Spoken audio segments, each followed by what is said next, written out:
In these practices, we should be disgusted but not surprised that Metro's employees have faced disproportionate risk of fatality and injury as they work to keep the Metro system safe for the rest of us. No fewer than 8 Metro right-of-way workers have been killed on the job since 2005. It's an inexcusable record. Regarding the Tri-State Oversight Authority, I see my time has elapsed. I'm going to try and move through this quickly. We have a number of recommendations that really apply to getting the necessary authority, staying on top of open corrective action plans. TAC was tracking over 200 open corrective action plans designed to prevent the recurrence of accidents at one time. Some of those corrective action plans date back to 2004. Now, I noted with interest the announcement that Governor McDonald, Governor O'Malley, and Mayor Fenty issued just yesterday on these matters. I should say the TAC has until May 4th to formally respond to the specific findings of our audit. The white paper that they released yesterday responds to some of our audit findings, but not all of them. I believe yesterday's announcement granting greater authority to the TAC chairman and implementing efforts to streamline the TAC's procedures are an important step in the right direction. More needs to be done, and as is always the case, the proof will be in the agency's performance. The same can be said for Metro's newfound responsiveness to the TAC's safety concerns. I've known Rich Sarles for a number of years, going back to his service both at Amtrak and at New Jersey Transit. I believe he is a skilled and committed, no-nonsense transit professional. But as Rich Sarles knows better than anyone, the proof that change has really come to Washington Metro will be in Metro's performance. Now, I was going to take some time and explain how our transit safety proposal addresses some of the very issues that we've found at Metro and the TAC. I think I'll seek to do that through Q&A since I've expired my time, and thank you for the opportunity to appear before you this morning. Thank you, Mr. Rogoff, and thank you for that testimony. Let me just pick up on the issue you raised near the end of your testimony with respect to TAC's proposal that was made to the three the governors and the mayor of the District of Columbia yesterday. I gather from your comments you've had some opportunity to review that. We got it last night. And you mentioned it made some progress toward some of the recommendations that you've raised, but still has some room to go. If you could please elaborate both on the parts that you think address some of the issues that you've raised, but also on what you see as missing and which will have to be filled in by the May deadline that you mentioned. Probably the most important change that was made has to do with the actual authority of the individuals that are appointed by the 3 jurisdictions. Up until this point, really, the TAC was, Ms. Norton referred to it as toothless. I think it's fair to say that their authority and their ability to command any attention out of Metro is undermined by the law. But it's also undermined that whenever they sought to elevate an issue, they each had to go back to their own jurisdiction and consult with the district leadership, the Maryland leadership, the Virginia leadership, and get a go-ahead to elevate these issues. From what I could review, just having reviewed their document last night, they're attempting to take on that issue by appointing a full-time chairman. As I pointed out, right now they had, up until recently, they had no full-time employees. To give the TAC greater authority to act independently without having to run everything up the flagpole in all 3 jurisdictions. But like I said, how much credibility and how much authority that the TAC can have to address some of the core issues is undermined by the statutes, both in terms of the authority that was granted to TAC and the absence of federal standards. Well, on that issue, you've mentioned in your testimony that only a few states have developed comprehensive state-level regulations and granted their state safety organizations the authority to enforce those regulations. Could you talk about what those states have with respect to the enforcement provisions, and then talk a little bit about modeling TAC after that and what changes would be required specifically to the legal framework to accomplish that? Well, under the legislation we've submitted, our goal is to develop a system where the state safety organizations are very much our partners.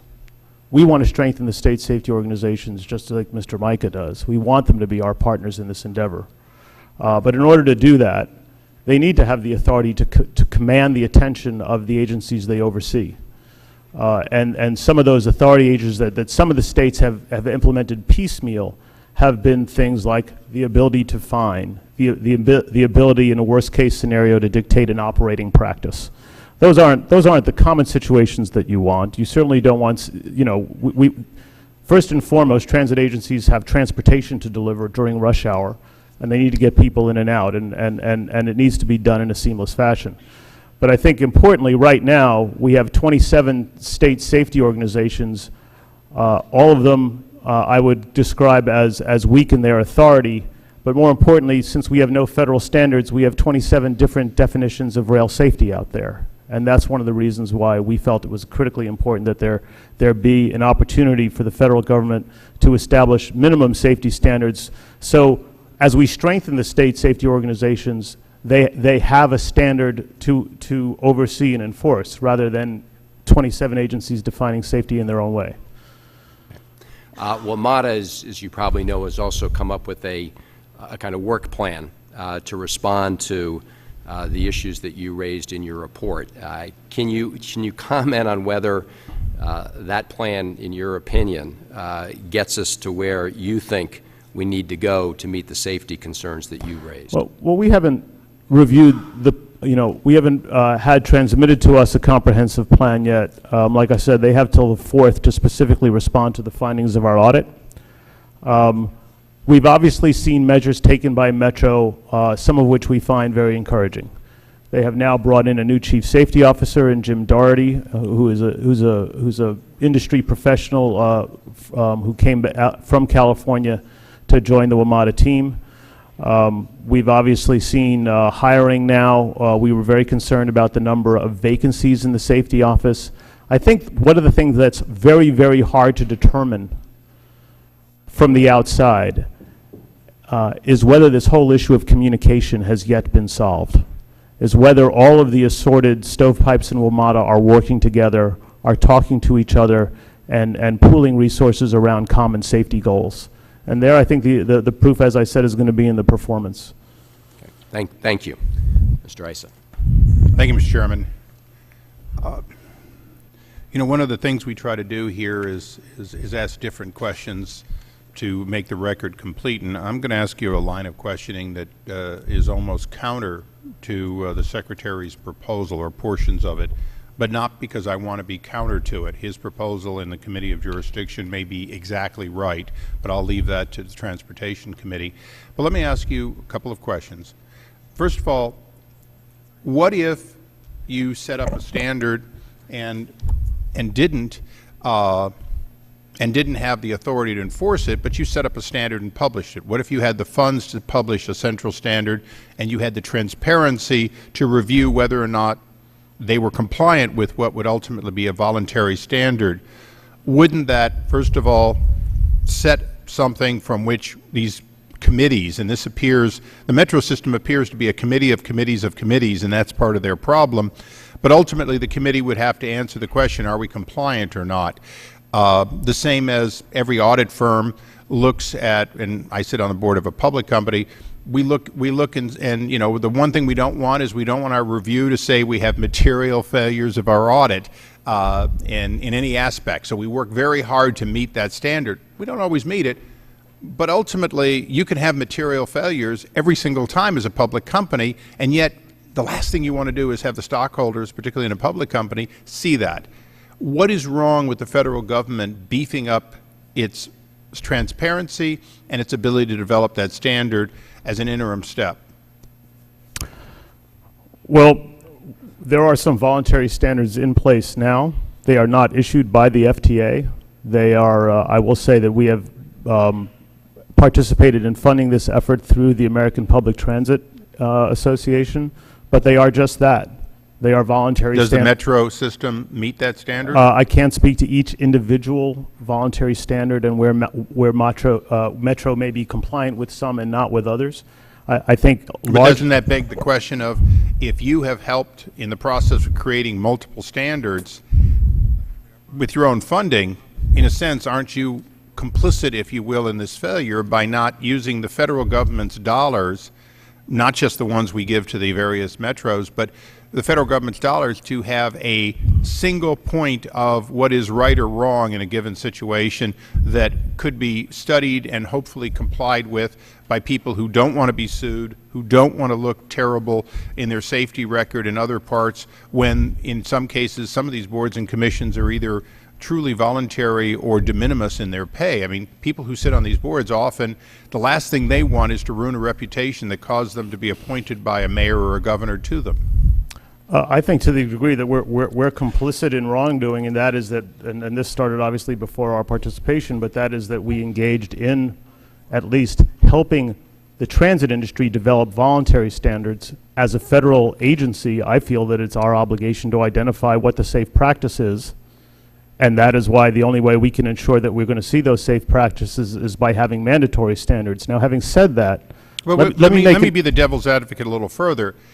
You haven't developed a single standard. You haven't had the ability. Sir, I'm prohibited by law from establishing No, I a understand. I understand, but I'm trying to walk you through the difference between federalism and in fact, a single government. We don't have a single government. San Diego has a pitiful, slow system of metro for the most part. Most of our trains and trolleys and so on, and for that matter, the San Francisco cable cars, I think should flunk any safety standard, and yet, please, let's not tell San Francisco that they have to get rid of their cable cars. So back to the basic point. You haven't developed a single standard. For whatever reason, call it a self-inflicted wound by Congress, you haven't developed a single standard. You don't have a statutory transparency, even though we provide more than 30% of the funding to the metro system. And you, if you will, you've sort of been an observer.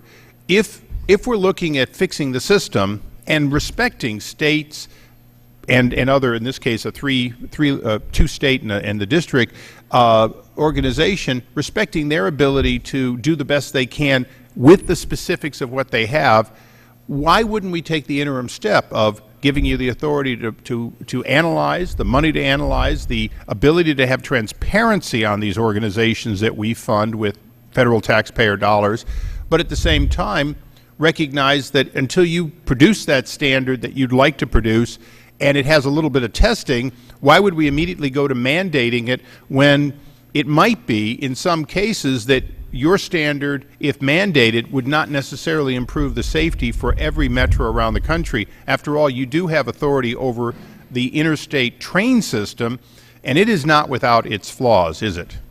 No, it certainly isn't. I mean, let me make 3 points. The interstate train system is overseen by the Federal Railroad Administration, and it's very pertinent to some of the data that Mr. Mica put up, and that is that we have a very voluminous federal book of standards issued by the Federal Railroad Administration that pertains to about 1/8 of the rail transit riders in the form of commuter rail. 8 times that number of transit riders are currently covered by no federal standards. Now, I think it's important to point out, you're talking about a specific standard to a specific technology. We have said over and over again that it is our goal to not recreate the very voluminous FRA rulebook for rail transit systems.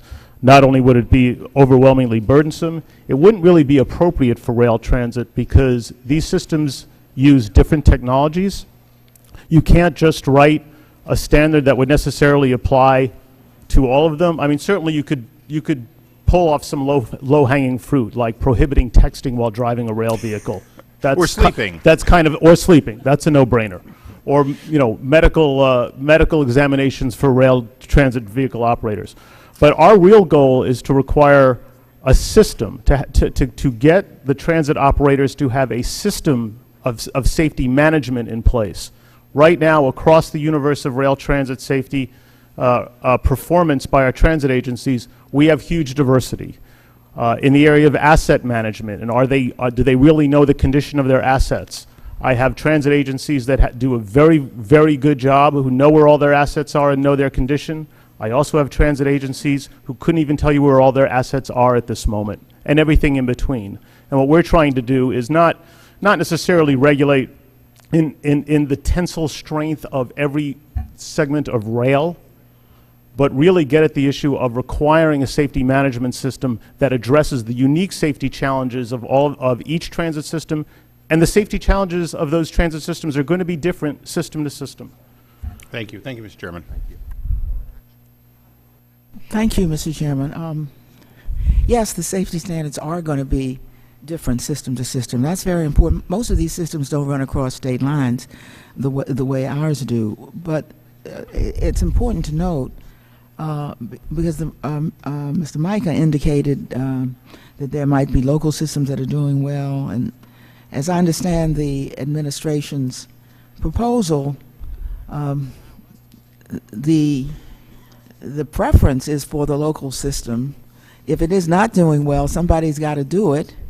And as long as it's done under some federal regulations that we all would agree upon, who would in fact be doing it would be the local jurisdictions. Isn't that the case? That rather than have mandates imposed, because San Francisco differs from the District of Columbia, the mandates wouldn't be imposed locally, so you would look only at the mandates to see if they are consistent with safety standards, recognizing that there might be very different mandates and that the federal government shouldn't be imposing some national mandate. Our goal is really, I'm not going to say at the 10,000-foot level, but to establish standards at the 5,000-foot level, like I said, that addresses safety management systems rather than individual components, agency by agency. I think importantly, another part of our proposal that's critical to it, and that is to strengthen these state agencies. Right now, up until this year, when the number just ticked above 1, right now, the average staffing strength for these state safety organizations, when you remove California, is less than 1 person per year. The average what? The staffing strength, the number of people who actually work in these state safety organizations, right now, based on our most recent data, because the TOC has boosted his staff a little bit, and because California has a very different regime, but when you look at all of the other 25 state agencies, there's less than 1 full-time person working at them all year. This really gets to my next question, because I wanted a comparison of TOC with safety organizations across the United States. We know how to compare WMATA with New York and Chicago, but are you telling me that vast systems in Chicago, for example, in Illinois, that those systems like WMATA would only have this toothless notion? Would they have, or let me ask further, would such systems at least have some authority, even if they were not well staffed, in other jurisdictions? Our goal under our legislation No, is I'm to asking what it is in what other. is I'm now- trying to get some perspective on whether or not TOC is different from other jurisdictions Well, I think if we have 20... in terms of its authority relative to the local transit system. We have state agencies that are stronger and state agencies that are weaker. We have 27 models out there, which is part of the problem, which is why we want to But establish... if they have 1 person on the average per person, can Less you than one. possibly have some that are strong with 1 personnel? The only one that I'd identify as being considerably stronger is California. It's handled by the California Public Utility Commission. They have staffing of upwards of 18 people to bring to bear on this issue. Well, do you think that 1 full-time chairman, now I'm told this chairman would be full-time, this proposal that apparently came forward because this committee was holding a hearing, it appears. Would this full-time chairman be a full-time paid chairman at the executive level, as you understand it or see it? I'm really just going off of the material we got last night. And it does not say what... The chairman of the TOC is testifying on the next panel. It might be an appropriate question for him. I mean, what we've said is these are some steps in the right direction, but clearly more needs to be done. Let me ask you about your role. How many other transit systems in the United States cross state lines like this? Here we cross 3 state lines. Is that unusual? I probably want to, well, it is, it's unusual in some cases, but we, just off the top of my head, we certainly have, up in the New York, New Jersey, Connecticut region, we have it. We're going to have rail transportation between Rhode Island and Massachusetts. I know New York and New Jersey, but Right. typically they're within state boundaries. Typically. Now, in New York, and you did an audit. What gave you the authority to do the audit at all if you have so little authority over state systems? We had the authority to audit the state safety organization because they are the actor that is currently implementing the rather weak federal regime. That was the decision that was made in ICE-T in '91, that rather than have federal authority, that we would have these state safety organizations. How many audits have been done? Very few. Let me rephrase that. We audit every 3 years the condition of each of the state safety organizations, but it's fair to say that this audit had considerably more attention and more resources put on it. Are you prepared, as I understand it, and you're correct, we will learn more about what is proposed, and you do not have the response to the audit yet. Is the federal government, considering that 3 states are involved, the nation's capital involved, is your office prepared to retain some kind of audit oversight until we get a TOC in place that will assure the public that safety concerns are being enforced? Or how will we know if there isn't somebody to inform us on a regular basis that what happened in June will not happen here or elsewhere? Well, I think, put simply, we can stay on top of the TOC to implement the audit findings we have, but our entire reason for putting forward a new legislative statutory regime was precisely because we don't think the current law allows the kind of comprehensive oversight by which we could guarantee the safety of the Mr. system. Chairman, could I just ask one last question? Does the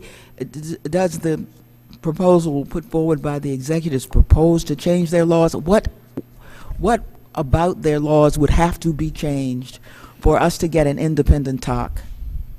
Well, you raised a very important issue, and that is independence. That is one of our concerns about the inadequacy of the current regime. We currently have a situation where some of these state safety oversight organizations have been allowed to be funded by the very transit agencies they are supposed to oversee. It is a Well, who else and how they're going to else get some money? well. That's probably how legislature? that's probably how this situation emerged. But the reality is, we don't allow regulated parties to fund their regulators in any other area of transit safety So oversight. among the things that state legislatures would have them funded from the legislature, rather than and essentially to strengthen their independence. Strengthen their independence and their enforcement authority. Thank you, Mr. Chairman. Thank you. Mr. Micah. Well, thank you. Well, I think we're all searching for a solution to come up with the safest possible system. Our minority side did a report December of 2009 with some conclusions that for reform. My concern, Mr. Rogoff, is that first, well, you're asking for $29.6 million and 260 new full-time permanent positions. And I'm wondering how that money would best be spent. We have, if we look at some of the problems, well, first you have some aging infrastructure. I just got back yesterday with Mr. Oberstar. We're out in Chicago. Right. The L was built in 1888. The L line. We have a system here that's 34 years old. We look at the problems with that we've seen. We had, first of all, we had, well, we do have some special authority and responsibility over the district, which is unique, and we need to see that things are in place there. As far as the country, if you look at the federal government and what it's done where it has authority, and you're FTA, but FRA, it has a horrible record, I mean, of safety oversight. Not that you'll be a failure, and we don't want you to be a failure. We want you to be a success. But you had a failure of an agency to organize when you don't have personnel assigned to safety, when you don't have a phone number or website or specific responsibilities defined in something we have oversight of, and our committee does over the district and over this system. There's something wrong. So that needs to be changed. If other state agencies don't do that, and our recommendation was to reform existing state oversight program to ensure that state agencies are properly staffed and have necessary authority to oversee safety of local and state systems.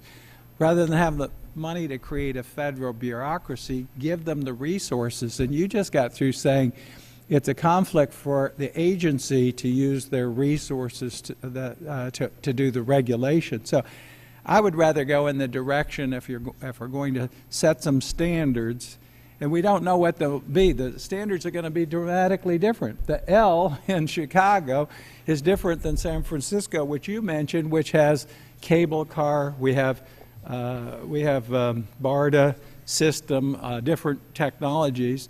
So one size fits all is not the answer to our problem, right? We agree, absolutely. Okay. So again, I don't mind spending the resources on safety. So I think we've got to. You're well intended. You said the mandates would be limited to safety management systems. Did I? Well, I don't want to say exclusively. That is our focus. I kept, something like, as I said. Well, again, we make certain that something's in place and somebody's doing something, whether it's the 2 states in the District of Columbia here or something that's appropriate for the Illinois, unique circumstances of that or a system. regional system. We're now getting into regional systems. So I just don't want to spend a lot of money creating another federal bureaucracy with a lot of mandates. And then the other thing, too, is we said provide additional funding to local transit systems to upgrade safety equipment. That was our second recommendation back in November. So take some of the money, like Ms. Norton said, or these aging systems. They're all aging systems. And they need the money and pinpoint that towards safety equipment that can make a difference in true safety. So I'm with you in the intent, but I think that we could, if we work together, we could refine this and address the problems, and then have a solution that will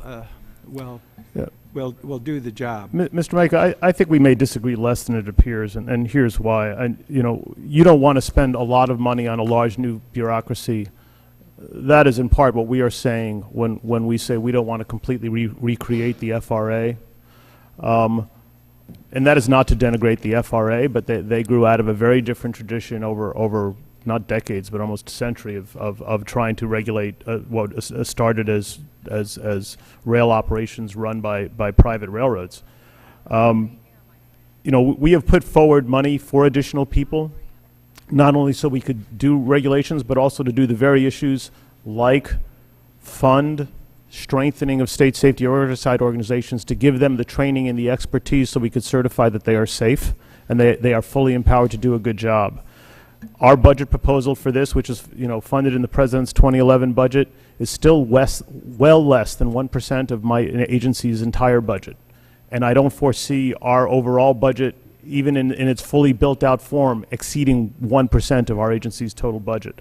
And I'd also point out on the issue of the aging infrastructure, we're totally in agreement. We did a report, as you know, that identified some $50 billion in deferred maintenance at the 7 largest rail transit systems.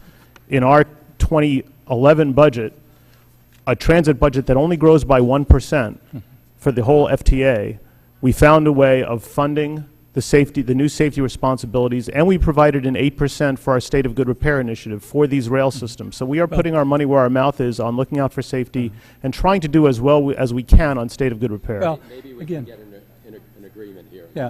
Let me Well, we do thank him. We'll look forward to working with him. I'd ask unanimous consent that both a copy of our recommendations, the minority that were prepared in December, be made part of the record, and also the chart that I referred to on the safety record of the various agencies that was displayed before the committee be made part of the record. Without objection. So Thank you. Thank you. Could I just add one thing, and this is not to create dissonance where there may be some harmony, but there is some data points. I think it's important in considering the context of Mr. Mica's statistics. It's important to point out, thankfully, there are few enough fatal accidents in either of these modes that one accident skews the data rather dramatically. So that went up through that data did not take in the Metro accident. There's all kinds of ways of cutting this data on whether you can include right-of-way accidents or not. We have some data that concerns us greatly, like a 65% increase in derailments. Yeah, I'm sorry. If you could, I want you to be able to make that point. If you could I'll make summarize it for the record, if you like. That would be very helpful, Absolutely. just because we have other members. Mr. Connolly. Thank you, Mr. Chairman, and thank you for your earlier kind remarks. And thank you, Mr. Rogoff, for your testimony and for this very thoughtful audit, which I think is